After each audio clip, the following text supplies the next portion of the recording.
अस्सलाम वालेकुम dear students, I am Mohammad Ismail Sarani. आज हम 10th क्लास का मैथ्स का चैप्टर नंबर 1 पढ़ेंगे, क्वाड्रेटिक इक्वेशंस। तो इस क्वाड्रेटिक इक्वेशंस ये उर्दू में कहते हैं जी इसको दो दर्जी मसवातें। ये हमारा लेक्चर नंबर 1 होगा 10th क्लास मैथ्स के चैप्टर नंबर 1 का। इसको पढ़ने से पहले जो है ना, हम 9th क्लास में चैप्टर नंबर 4 में वेरिएबल्स, कांस्टेंट, लिटरल्स और कोफिशिएंट के बारे में भी पढ़ चुके हैं। तो सिंपल बता देता हूँ कि वेरिएबल क्या है। वेरिएबल एक ऐसा लेटर है that is use to represent a quantity, किसी मिकदार को रिप्रेजेंट करने के लिए यूज़ किया जाता है। और जो है कांस्टेंट भी एक सिंबल है that has a fixed numerical value. एक न्यूमेरिकल वैल्यू होती है जो कि इक्वेशन में यूज़ किया जाता है, कांस्टेंट जिसे मुस्तकिल कहते हैं। जैसे x+2 = 6 एक इक्वेशन हो, तो उसमें जो x+2 है, जो 2 और 6 हैं, तो वो हमारे पास कांस्टेंट होंगे। और x जो होगा वो वेरिएबल होगा और अननोन होगा। जैसे हमारे पास देखते हैं कि ये है, यहाँ पे कांस्टेंट है,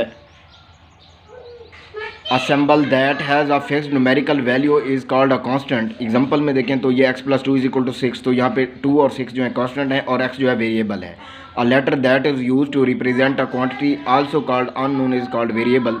तो देखें यहाँ पे x+2 इस एग्जांपल में ये भी जो है ना अननोन है। x बाद में जो है ना 2 को इधर लिया है तो ये माइनस हो के तो ये 4 रह गया, 6 - 2 4।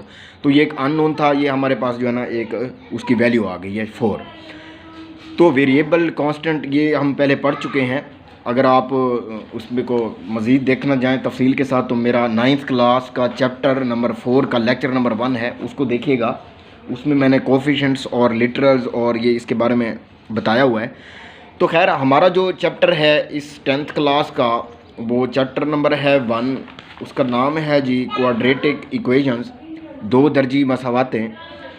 इस लेक्चर नंबर 1 में हम देखते हैं कि ये जो है हमारे पास क्या है, क्वाड्रेटिक इक्वेशंस जो हैं वो क्या हैं उसको देखते हैं। An quadratic equation an equation which contains the square of the unknown variable, मतलब quantity, but no higher power is called a quadratic equation और second degree equation. Quadratic equation एक ऐसी इक्वेशन है जो कि x या y की शक्ल में होगी, की फॉर्म में होगी। उसमें जो अननोन x होगा या वो y की शक्ल में है तो जो y होगा उसकी डिग्री जो है वो 2 होगी, इन मीन स्क्वायर होगी। उसकी डिग्री जो है 2 से ज़्यादा नहीं होगी। जैसे यहाँ पे लिखा हुआ है N equation which contains the square of the unknown. Unknown mean उस x की, अननोन ब्रैकेट में मैंने लिखा है वेरिएबल, मतलब x की शक्ल में है वो इक्वेशन या y की शक्ल में है, उसमें जो होगा उसकी स्क्वायर होगी। But no higher power is called quadratic equation और सेकंड डिग्री इक्वेशन।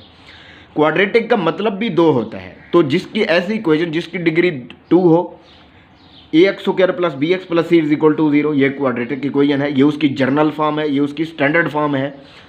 तो इसकी डिग्री 2 से ज़्यादा नहीं है। इस x को देखें तो इसका 1 है, तो ये 2 है, तो मतलब इस इक्वेशन की जो डिग्री है वो 2 है, तो ये क्वाड्रेटिक इक्वेशन है। एक एग्जांपल लिखी है मैंने, x² - 7x + 4 = 0। इसमें x² देखें इसकी डिग्री 2 है, तो इस x² के साथ जो कुछ नहीं है तो 1 है, इसका मतलब है इसका ये कोफिशिएंट 1 है, इस x का कोफिशिएंट -7 है और ये 4 जो है ये कांस्टेंट है। और यहाँ पे अहम बात जो लिखी है मैंने वो ये है क्वाड्रेटिक इक्वेशन में कि जो a है here a not equal to, यहाँ पे a 0 के इक्वल नहीं होना चाहिए। अगर यहाँ पे a हम 0 पुट कर देते हैं तो फिर क्या होगा, जब ये a यहाँ पे 0 पुट करते हैं तो वो x² के साथ मल्टीप्लाई होकर ये इसको 0 कर देगा, फिर ये बच जाएगी bx + c, ये इक्वेशन बचेगी bx + c = 0।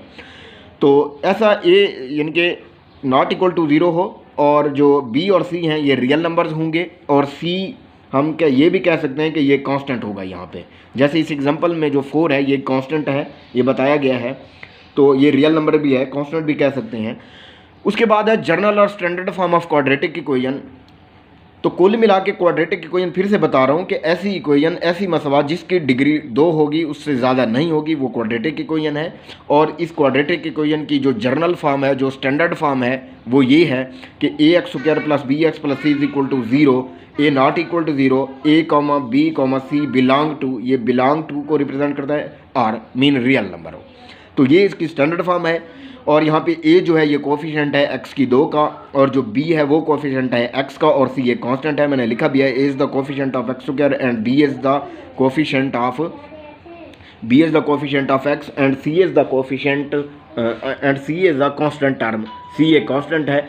एग्जांपल लिखी है मैंने कि ये जो है हमारे पास x², मैंने 7x + 6 = 0, ये एक इक्वेशन है जो कि स्टैंडर्ड फॉर्म में है। और यहाँ पे गौर कीजिएगा 3x² + 4x = 5, अगर 5 इधर, ये जो कांस्टेंट होता है, जैसे यहाँ पे कांस्टेंट इस इक्वेशन में 6 है, अगर 6 है तो यहाँ पे 5 था, वो इक्वल की इस साइड पे आ गया है। फर्क करें, ये यूं इक्वेशन थी 3x² + 4x - 5 = 0, ये है स्टैंडर्ड फॉर्म। ये एस फॉर्म मैंने लिखा, S mean standard form, not S form mean not standard form. तो ये इसकी स्टैंडर्ड फॉर्म ओरिजिनली तौर पे ये इक्वेशन थी। ये -5 इधर आके +5 हो गया है, ये ऑलरेडी आया हुआ है, तो ये स्टैंडर्ड फॉर्म नहीं है, नॉट स्टैंडर्ड फॉर्म, ये इसकी स्टैंडर्ड फॉर्म है।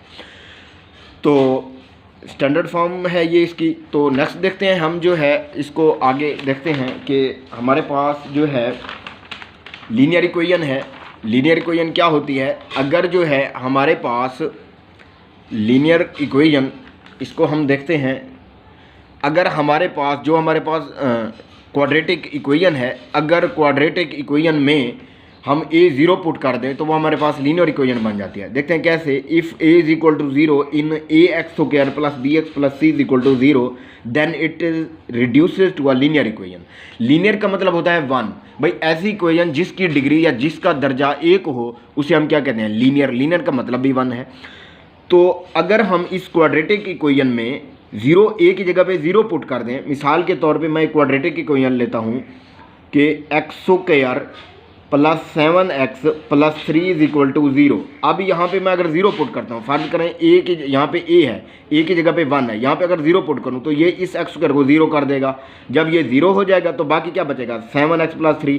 तो ये जो इक्वेशन बचेगी ये लीनियर होगी, क्योंकि इसमें x का जो दर्जा होगा वो 1 होगा, ये तो 0 हो जाएगा यहाँ पे 0 पुट करने से।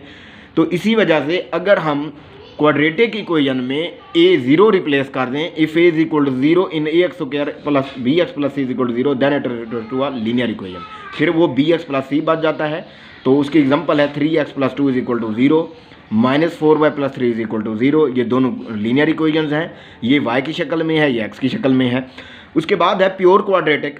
अगर हम क्वाड्रेटिक इक्वेशन के अंदर b की जगह पे 0 रिप्लेस कर दें, 0 पुट कर दें, तो हमारे पास वो प्योर क्वाड्रेटिक खालिस 2 दर्जी मसवात बन जाती है। If b = 0 in quadratic in ax² + bx + c = 0, ये क्वाड्रेटिक इक्वेशन है ना। इसका मतलब है क्वाड्रेटिक इक्वेशन में b की जगह पे 0 पुट करने से क्या प्योर क्वाड्रेटिक खालिस 2 दर्जी मसवात हासिल होती है। एग्जाम्पल लेते हैं, x² - 16x = 0। मिसाल के तौर पर हमारे पास क्या था? यूँ इक्वेशन थी x² + 7x + 3 = 0। इस तरह इक्वेशन थी कोई। तो जब हम b, ये हमारा यहाँ पे a जो है वो 1 है, x² के साथ जो होता है वो 1 होता है, a होता है, और जो b है वो हमारे पास 7 है, और जो c है हमारे पास 3 है इस इक्वेशन में। तो अगर b की जगह पे 0, यहाँ पे अगर 0 आ जाएगा तो ये x 0 हो जाएगा। तो फिर हमारे पास x² + 3 बच जाएगा।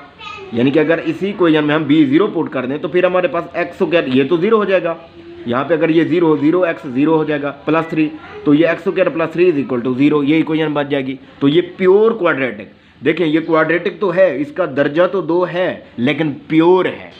प्योर का मतलब ये क्वाड्रेटिक प्योर क्वाड्रेटिक है, इसमें लीनियर नहीं है। लीनियर मीन x नहीं है। तो कुल मिला के ये समझ लें कि अगर हम क्वाड्रेटिक इक्वेशन में a को 0 पुट कर दें, वो जो है लीनियर बन जाती है। अगर क्वाड्रेटिक इक्वेशन में b 0 पुट कर दें तो वो हमारे पास प्योर बन जाती है। उसके बाद है methods to find solution set of quadratic equation. इस चैप्टर में हमें क्वाड्रेटिक इक्वेशंस दी गई होंगी, उनको सॉल्व करने के हमारे पास कुछ तरीके हैं, 3 हैं, मेथड्स हैं। उनमें पहला मेथड है फैक्टराइजेशन, तजज़ी करने का। दूसरा है कंप्लीटिंग स्क्वायर, तकमील मुरब्बा जिसे हम कहते हैं उर्दू में, मुकम्मल मुरब्बा करने से। तीसरा मेथड है क्वाड्रेटिक फार्मूला। एक फार्मूला है क्वाड्रेटिक, उसको हम क्वाड्रेटिक इक्वेशन से क्वाड्रेटिक फार्मूला निकालने का तरीका भी सीखेंगे और जो है इनको हल करना भी सीखेंगे। नेक्स्ट लेक्चर में, सेकंड लेक्चर में जो है हम कि कोई क्वाड्रेटिक इक्वेशन लेंगे। जैसे मिसाल के तौर पे हमारे पास एक क्वाड्रेटिक इक्वेशन है x² + 7x + 3 = 0। इस क्वाड्रेटिक इक्वेशन को हम इन तीनों मेथड से हल कर सकते हैं, फैक्टराइजेशन से भी, कंप्लीटिंग स्क्वायर से भी, क्वाड्रेटिक फार्मूला से भी। फिर आगे मैं जो है तफसील से बताऊंगा कि अगर हम इसको क्वाड्रेटिक, अगर किसी इक्वेशन को फैक्टराइज ना किया जा सके तो फिर उस पर हम कंप्लीटिंग स्क्वायर मेथड भी यूज़ कर सकते हैं और जो है क्वाड्रेटिक फार्मूला भी यूज़ कर सकते हैं। वो नेक्स्ट लेक्चर में देखेंगे कि ये हम कैसे यूज़ करेंगे और ये मेथड क्यों जो है ना इन्वेंट किए गए, क्वाड्रेटिक फार्मूले का मेथड क्यों इन्वेंट किया गया, तो ये किस वजह से, ये भी हम देखेंगे। Thank you very much. इंशाल्लाह सेकंड लेक्चर में मिलेंगे।